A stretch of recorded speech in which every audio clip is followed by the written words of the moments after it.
What is up, everybody? Dan Canobbio here, Inside Boxing Live, and we're reacting to Canelo Alvarez's unanimous decision win over Jaime Munguia. He drops him in the fourth round. He cruises down the stretch, and Canelo Alvarez gets into the win column, stays in the win column, and he looks damn good doing so. Landed 50% of his power shots, of course, got off to a little bit of a slow start.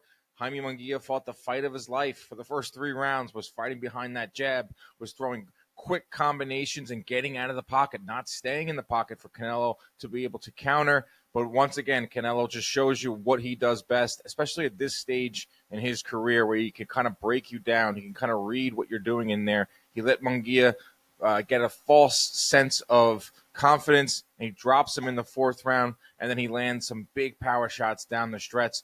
Body work. Landed over 50 body punches, the most body punches ever landed on a Canelo Alvarez opponent. I thought Canelo looked great. This is the new Canelo Alvarez, right? I mean, we're talking all week long about how Canelo will react to a guy in Munguia who's 27 years old, who's much bigger in there. Munguia looked massive in there, who had a longer reach. Canelo's 33, 34 years old, on the back nine, is slowing down a little bit, can't stop his opponents. He can drop them, though. Canelo still has that power. And in that fourth round, that uppercut was a thing of beauty, man. That just reminded everyone out there that, man, Canelo still has the timing. He still has that power to knock you down. And he's still damn good at this age. And he's still arguably the best 168-pounder in the world. He probably is the best 168-pounder in the world because David Benavidez is a 175-pounder. He announced this fight with Alexander Vadzik in Las Vegas. He is at 175, David Benavidez. So right now, Canelo Alvarez is the best 168-pounder in the world. You can rightfully say that. It was an awesome week. I was out in Las Vegas all week long, grabbing content, hanging out with Canelo, doing some really fun interviews with him. It was a great fight week. It was a lot of Mexican heritage on display, a lot of Mexican pride on display. Without Mexicans, boxing is nothing. I knew heading out to Vegas that it was going to be that type of event, and it was awesome. There was a lot of buzz in the press room. There was a lot of buzz for Canelo. There was even more buzz because Gervonta Davis and Ryan Garcia and David Benavidez, Caleb Plant, all started showing up later in the week as we got closer into the fight. And the weigh-in was awesome. The weigh-in was tremendous. That's what a Vegas weigh-in is all about, between two Mexican fighters. But back to the fight. I thought Munguia came out and fought a really smart fight for those first 3 rounds. He was very clear he had a game plan to jab. I think he threw 118 jabs in the first 4 rounds. Munguia is not exactly known for his jab. He's known for his combination punching. He's known for his leaky defense, which he showed on display tonight. And as Canelo said, he's a little slow. Canelo said he saw every punch coming. Canelo knew he had this in the bag. I mean, he did not look pressed this entire fight week. He did not look pressed the entire build-up for this fight. Every stare down that he had, he would shake his hand. He put his arm on his shoulder, which is like a big brother move that you see, just a little gamesmanship from Canelo. But I thought Munguia fought a really smart fight for the first 2 or 3 rounds. I was like, damn, he's looking like Bivol in there. Bivol was able to do that for 12 rounds. That's the difference between Bivol and Munguia, is that Bivol is a master boxer, can jab in and out, and has a little bit more pop than Munguia. If Munguia had a little more pop, then it would have been a way different fight, especially late, because I thought Canelo got tired a little bit in the 8th or 9th round. I think Canelo tired out a little bit, and if Munguia had a little more pop on his punches, I think he could have made the fight a little more interesting down the stretch. I'm not saying he could have won, could have made it a little more interesting down there. But Munguia came out with that jab. It was very clear that Freddie Roach instilled in him, all right, you're going to fight behind that jab. You're going to throw those quick shots. And he was tagging Canelo with power shots. And what I love from Munguia is he was slipping out. He wasn't staying in the pocket like he usually does, because Canelo's a great counterpuncher. Then the 4th round comes. And by the 4th round, we're 12 minutes into the fight. And by the 4th round, Canelo Alvarez has your timing down. That's the one thing about Canelo that he still has, is his timing. His power may not, like concussive power and being able to stop guys and win on knockouts, may not be there. But his timing is still impeccable. His counterpunching is still impeccable. And that uppercut from Canelo Alvarez that he landed on Munguia was one of the best punches from Canelo we've seen in his career. because usually he'll hit you with a concussive right hand, a overhand lead, a lead right. The uppercut from that stance, counter shot right on the money, right on the chin, drops Munguia in the fourth round. And after that moment in the fourth round is when it was all Canelo. It was all Canelo. The momentum changed. Munguia's legs weren't there anymore. I feel like his confidence was shot at that point. It was all Canelo there. And I think Canelo took the fifth, the sixth, the seventh. Munguia had a few moments. I think he won maybe the ninth on my card. Maybe the ninth or 10th round I gave to Munguia. I gave Munguia the 8th round. Then I gave Canelo the 9th, 10th, 11th, and 12th. So I think I had Canelo winning 10 rounds to 2, or maybe even 9 rounds to 3 for Canelo. And, I mean, should we go to what's next? Do we think Canelo Alvarez can beat David Benavidez? That's the question, right? That's the question. Can that version of Canelo Alvarez, can the version that we've seen now of Canelo Alvarez beat David Benavidez at 168 pounds? I think it's a closer fight than people think. I think because of Canelo's timing, he still has the power to drop you, and his ring IQ. 60-plus fights. It showed against Munguia. The thing with Benavidez, though, is he has a lot more power than Munguia. He has way better defense than Munguia, and he has endurance. It's a very interesting fight. I know Benavidez is at 175 pounds.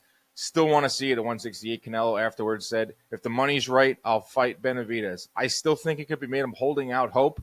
That's the fight. And I'm not saying it's a runaway win for Benavidez because Canelo is so smart now. He fights he's fighting so intelligently, landing 50% of his power, going to the body, can slow down Benavidez to the body. I'm not going to sit here and say that Benavidez is going to just wipe the floor with Canelo by any means. Canelo can win that fight. That would be such a fun atmosphere. The atmosphere was amazing in Las Vegas all week long, but there was a sense like, man, if this was only Benavidez. If this was only Benavidez fighting Canelo, then it would be off the charts. Do we get it? We're not going to get it in September. Unless Benavidez has a very easy showing against Vodzik, which I really think he will. I think he's going to walk through him. I think he's going to knock him out inside of 8 rounds. June, July, August. Yeah, Benavidez can come back. Canelo's definitely fighting in September. Edgar Berlanga was in Las Vegas, and he was telling any reporter that would listen that I'm fighting Canelo next. To me, I think that's the next fight for Canelo. Because think about who else is really out there. There's not that many options out there for Canelo at 168. Who's at 168? Berlanga? Benavidez? Just beat Munguia? Christian Mobili? You telling me Christian Mobili deserves a shot at Canelo Alvarez? No. Diego Pacheco? No. Someone coming up from 160? No. Canelo going up to fight Bivol? Not happening because Beterbiev is hurt. So, we're really, really running out of names for Canelo Alvarez. Terrence Crawford? They can maybe drum that up, but no, Terrence Crawford's fighting in August 3rd, so therefore he won't be fighting September, 15th or 18th against Canelo. So I think Edgar Berlanga is the clubhouse favorite to fight Canelo Alvarez next. Do I love that fight? No. No, I don't love that fight at all because I think it will be even less competitive than this Munguia fight. Munguia is definitely better than Berlanga. Berlanga and Caleb Plant got into a little bit of a tiff at the weigh-in. Like that fight. I like Caleb Plant in general, talking to him at the weigh-in, just telling him how much I respect him, and that dude will fight anybody. Just goes about it the right way. Win or lose, he's going to give it 110%. So Berlanga versus Plant makes sense. Plant said he's done with Charlo. He's like, I'm not even trying to fight Charlo. I moved on. I guess that's a name that can be thrown out there that would be probably even worse than Berlanga would be Jamal Charlo, because at least Berlanga is somewhat active and he's younger and he's presents a path to victory, where Jamal Charlo, you just don't know what you're going to get from him. And the stink of that Jamel Charlo performance against Canelo is still out there. But I thought this fight was fun. We said it was going to be a fun fight heading in. I think Munguia did everything he could to win that fight. He tried to win. He didn't shell up like Charlo.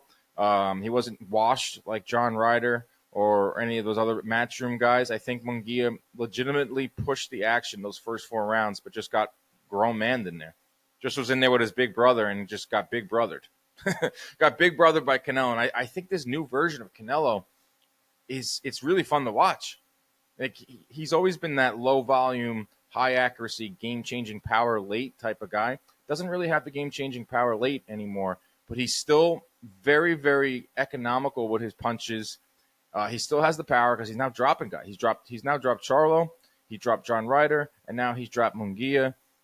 It's just an intelligent way of boxing. It's like you're watching a guy with a game plan in there and then go in there and execute it, make adjustments. He's one of the best fighters to ever lace him up. Is he the same as he was in 2019 when he knocked out Kovalev, or that run he went on after that? Absolutely not. He just doesn't have that power. Father Time is undefeated. He's got so many fights, so much mileage on the odometer.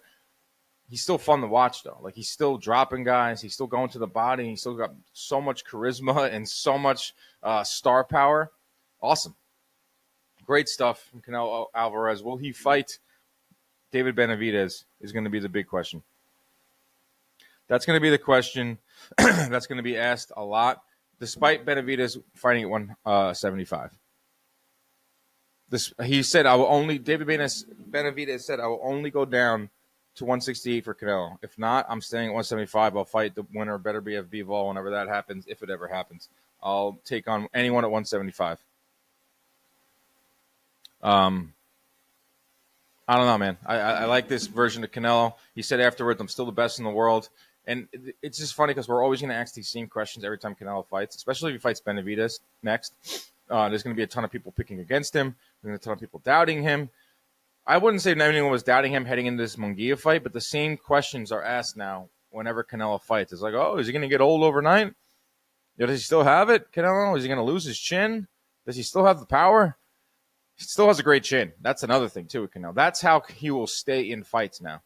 He took some of Munguia's best shots and was not phased at all. First round, Munguia landed like a big-time combination. Canelo ate it and just kept coming forward.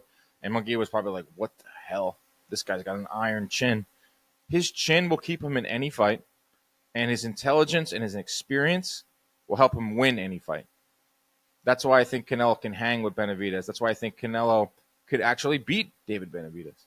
Chin, resilience, experience. Got to see that fight. Man, I got to see Canelo versus Benavidez.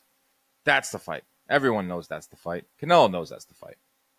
Money is the only thing that's going to get in the way of Canelo fighting David Benavidez. Great night, great weekend, great week for Inside Boxing Live. We are absolutely crushing it right now. Did so many videos out there, millions and millions of views. ESPN picked up one of our videos with me and Canelo. I can't do it without you guys. I can't do it without people, the fans, watching this show, subscribing to our YouTube page, following us on social media, riding along with me and Algieri. We're not going to stop either. PPV is great partners with us. They're sending us out to Tank and Benavidez. That's June 15th. That's the next big fight we're heading out to. We're going to be covering Naoya Inoue's fight on Monday. We're going to be covering Fury Usyk next week out in Saudi Arabia. I can't believe that fight's happening. A lot of good things happening this summer and head right into fall. Can't do it without ppv.com. Can't do it without you, the fans, and everyone out there that's taking in this content and enjoying it and getting great feedback. It's so rewarding. It's honestly, this is one of the best weeks of my career. Was this past week out there hanging out with Canelo and chopping it up with him and really doing some fun content. Like, that's not going to stop. Like, I'm going to keep doing that with Tank. I'm going to keep doing that with Jake Paul and Mike Tyson next week when they have their press conference. Love it. Absolutely love it. Canelo Alvarez is still the man. Canelo Alvarez is the best 168-pounder in the world with an asterisk because David Benavidez is at 168 pounds. He's still must-watch television. He's still the face of boxing.